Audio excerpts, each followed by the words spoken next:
I'm a fan of hyperrealism, meaning do everything you can to have as clear a picture of the world as possible, and then utilize that for decision making to move forward. And most people look at the ego as one issue, and they always think of the ego as something that is too high and needs to be tamped down. They look at confidence and they perceive it always as this thing of like, it's generally going to be too low and we need to build it up. But the thing is that confidence comes from the ego. It just comes from an ego that is in line with reality. If you feel pride in your accomplishments and they are the correct accomplishments for the next step that you want to take in your life, then you will feel excited to take the next step.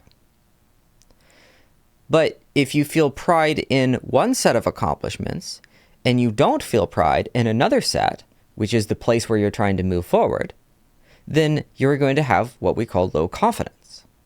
And you're going to have what we call an inflated ego, where, yes, you possess confidence somewhere, but that confidence is actually not helping you. It's making you feel like you should be in a different place.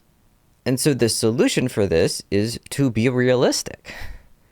This comes down to a rant I have on humility, which is I don't think that most people understand what humility really is. Most people perceive humility as to lower yourself in the sense of like, look, like, don't get a big head, understand that you aren't that great, so on and so forth. But the word humble comes from the word ground.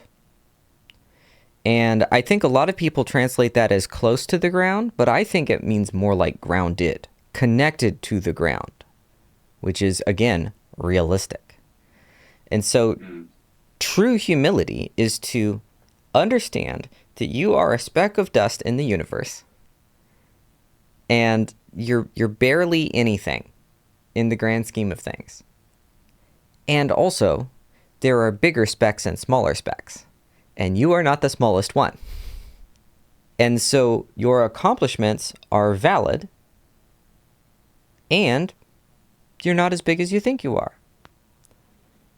And that statement, even in and of itself, is problematic because, like, let's really just figure out how big you are.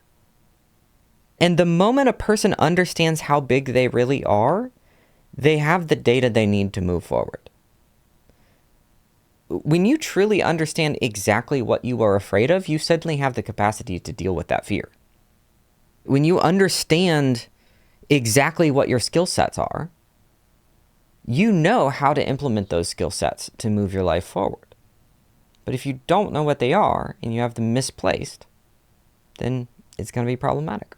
Your current view of what you need to do is too big, and the too big is called perfect.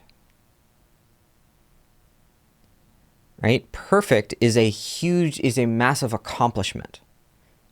The way people perceive the concept of perfect is as a massive accomplishment. And so, of course, it's overwhelming, and of course you're going to procrastinate.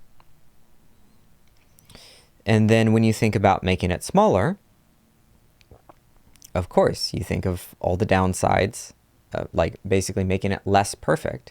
You think about all of the ways in which your audience might perceive you, how you would be disappointed in yourself, and ultimately it wouldn't get the result that you want, which ultimately means it's boring.